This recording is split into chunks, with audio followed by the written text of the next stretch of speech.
की ससून हॉस्पिटलमध्ये बॅरिएट्रिक सर्जरी म्हणजे जे लोक लठ्ठ असतात त्यांना रोड करण्यासाठी जी सर्जरी करायची असते त्याची आपण तिथे सोय उपलब्ध करून देणार का? आणि पेशंट म्हणून तुम्ही पहिले पेशंट म्हणून तिथे जाणार का?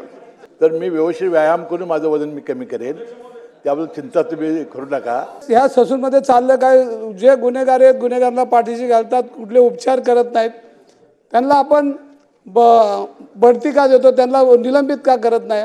की ससून हॉस्पिटलमध्ये बॅरिएट्रिक सर्जरी म्हणजे जे लोक लठ्ठ असतात त्यांना रोड करण्यासाठी जी सर्जरी करायची असते त्याची आपण तिथे सोय उपलब्ध करून देणार का?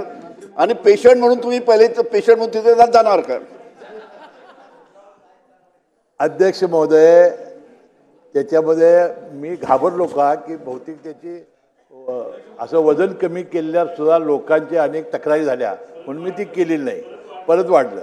तर मी व्यवस्थित व्यायाम करून माझं वजन मी कमी करेन, त्याबद्दल चिंता तुम्ही करू नका.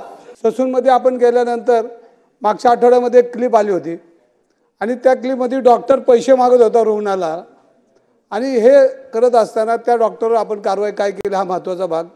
आणि ते मेडिकलचं जे हॉस्पिटलमध्ये जे मेडिकल आहे ते मेडिकलमध्ये चिठ्ठ्या का जातात? मग ससूनमध्ये जर मेडिकल उपलब्ध नसेल तर मग ससूनमध्ये मेडिकलचा काय उपयोग आहे, हा एक महत्त्वाचा भाग आहे.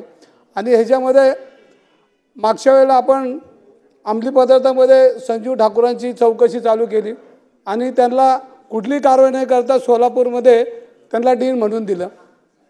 म्हणजे ह्या ससूनमध्ये चाललं काय, जे गुन्हेगार आहेत गुन्हेगारांना पाठीशी घालतात, कुठले उपचार करत नाहीत, त्यांना आपण बढती का देतो, त्यांना निलंबित का करत नाही, हा एक माझा महत्त्वाचा प्रश्न आहे. मी मगाशी सांगितलं की पुण्यातील सगळ्या लोकप्रतिनिधींना घेऊन मी ससूनच्या हॉस्पिटलला त्यांना घेऊन जाईन, त्यांच्या सगळ्या हॉस्पिटलची व्यवस्था दाखवेन, बैठकीला आणि आपण पूर्णपणानं त्यांना त्याच्यामध्ये व्यवस्था करू. एबीपी माझा, उघडा डोळे बघा नीट.